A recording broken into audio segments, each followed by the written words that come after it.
Kendrick Lamar has officially reached legendary status. Now, I know this is a bold statement, but we've always known Kendrick was special. From his early days, his talent and intricate storytelling made it clear he was destined for greatness. But last year cemented that fact for me and millions of others. The way he moved, so precise, so methodical. It was like watching a grandmaster play chess while the rest of the industry was busy playing.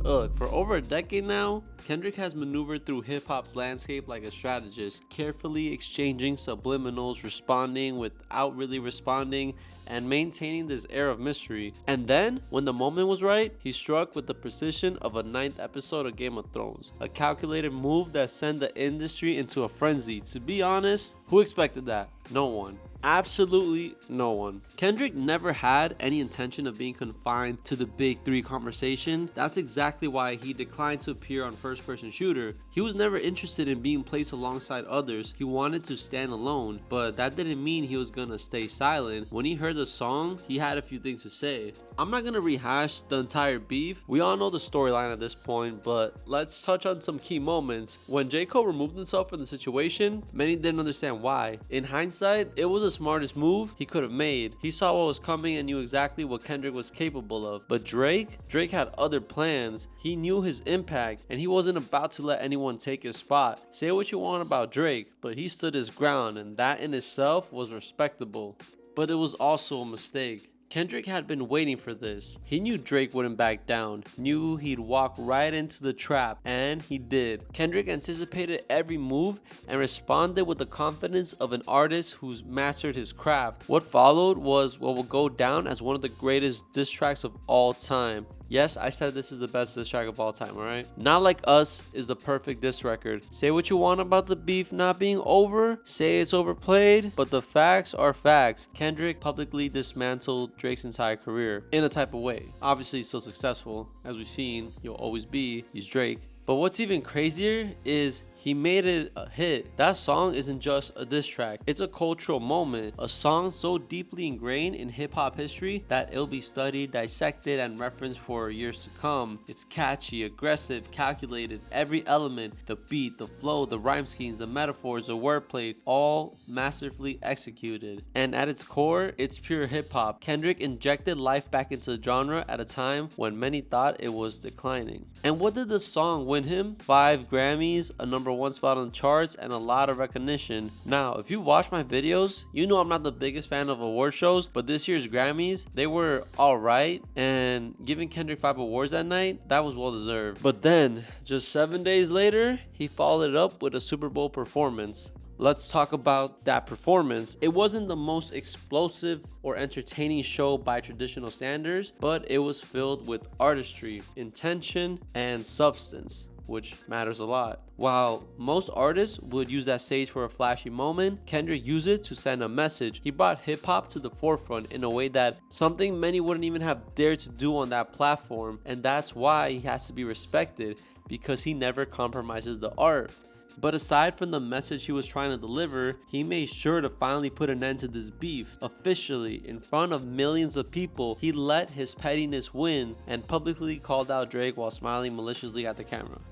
Look at this man, the biggest hater out there. If hating could get you this far, really, like, to have that much power and control, that just one line can have a whole stadium singing it along with you is super impressive. And to do it on the biggest stage as the first solo hip-hop artist is also a feat many will aspire to reach. He even got people around the world crip walking for the cameras. I mean, you really can't fake influence. Kendrick's performance, like all of his discography, is layered with meaning. You can't just watch it once. You have to analyze, absorb, and see the bigger picture. Kendrick isn't just chasing that momentary high of being the hottest artist. He already has that. What he's pursuing is something much bigger. It's called legacy. Kendrick Lamar finished it all off by letting people know, yes, it's over. It's game over. And I hope this will be the end of that, because even though I know Not Like Us will continue to be played, I don't want to see it tied to Drake all the time, alright? Even though it always will be. You know what I mean. I think that's got to stop. Like, enough.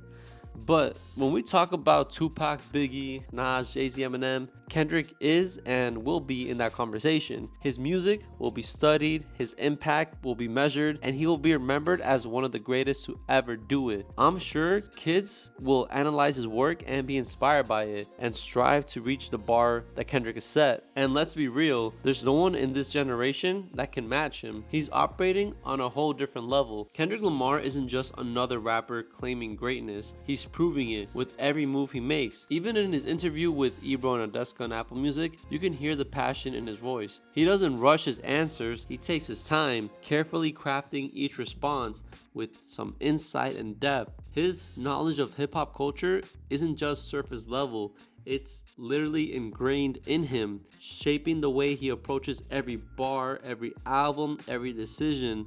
It's that level of understanding, that respect for the craft that explains why he's come so far. Success isn't just about talent, it's about intention. No matter what you do it with love, do it with passion, and most importantly, you gotta do it right. Kendrick embodies that philosophy. His time isn't just now, he's actively shaping it, ensuring that his legacy is built on something real and something lasting. We're past the era of where simply calling yourself the GOAT is enough. Saying it is one thing, proving it, that's another. Kendrick Lamar has already cemented his legacy. His impact isn't by chance. Right now, he's the center of attention, but that's never been his goal. Longevity is what truly matters to him. Years from now, when we look back, we won't just see a hip-hop artist with hits, we'll see a storyteller. We'll see a figure who didn't just ride the wave, he created the current. Corny, yes, I know, but who cares? Would Kendrick have eventually reached this level? Probably. But what separates him from everyone else is his decision making. He doesn't run from challenges, he obviously faces them head on. That's why right now is his moment, not because it was given to him, but because he built it. And that's why I'm beyond excited to see what's next. Kendrick has everyone's attention. What will he say? What will he do? One thing's for sure, whatever it is, it's gonna matter. But while we wait for Kendrick's next move, there's another artist who has decided to finalize their story. The Weeknd has closed his chapter. His last album marks the end of an era, the persona he spent years crafting. Want to know how he wrapped it all up? Click here to find out.